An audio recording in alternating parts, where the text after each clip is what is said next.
Egy kis csöndességet és egy kis figyelmet szeretnék kérni, kedves vendégeim! Tisztelt vendégsereg, még egy pár búcsúzó szavakat, mielőtt elhagynánk ez érdemes házat. Mert illő, mielőtt így hosszú útra indulunk, minden embertől hülyen elbúcsúzzunk. Az ifjú pár is ilyen formán szólna, ha szívük érzelmétől mostan szóhoz jutna. Elmondom én tehát, mit elméjük gondol, ilyen formán szólnának, látom szép arcukról.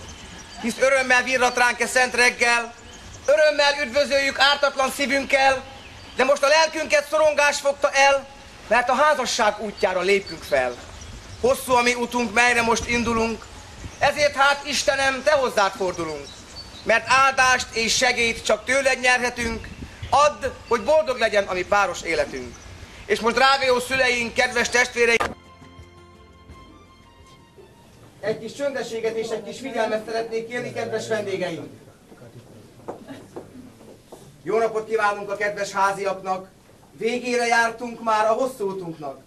Nagy volt a fáradtság, de nem esett hiába, mert egy gyönyörű virágszálat hoztunk-e hajlékba. Itt van a mennyasszony, velem megérkezett, tessék hát új édesanyám, fogjon vele kezet, és ha beköszönt, hát csókolja meg őt. Vagy te beköszönt, még semmit nem. Jó napot!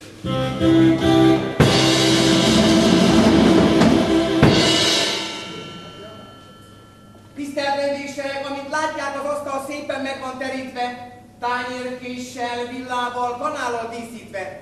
Jönnek az étkek is mindjárt sorjában, hogy ez a sok pincér ne álljon itt hiába. Nehogy a leves a konyhában elhűljön, felmelegítése dologba kerüljön, tessék hát mindenkinek helyre telepedni, úgyis a zenész még csak most kezd belegetni. Dicsérettel egy kis csöndességet és egy kis figyelmet szeretnék kérni, kedves vendégeim! Tisztelt vendégsereg, ismét emelem poharam, de tudják-e, hogy kire? Nem találják ki, csak várjanak végére.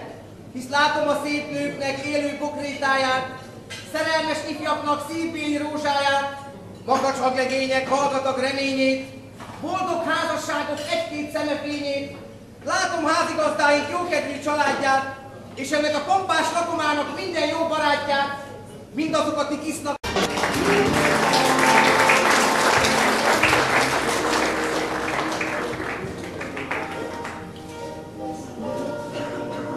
Egy kis csöndességet és egy kis figyelmet szeretnék kérni, kedves vendégeim! Tisztelt vendégsereg, a minap szerelem-szerelisztet összefújta, egy péklegény sok tejjel, mézzel, vajjal összegyúrta, ezt a sok szép rózsát a tetejébe szúrta, és azt mondta, ennek igaz neve torta. Mikor elében tűnt szép ékes formája, azt hittem fehérnék bodros cicomája. De később mit megtudtam, mi drága sütemény, behozatalakor vigyázva jöttem én. Nem is lett hibája, íme most fölteszem, szép mennyasszonyunk is, hogy örül ezen, mikor majd megvágja, megkóstolja és kedvesség kínálja, csók rá majd tőle szép pici szája, én az ifjú pár.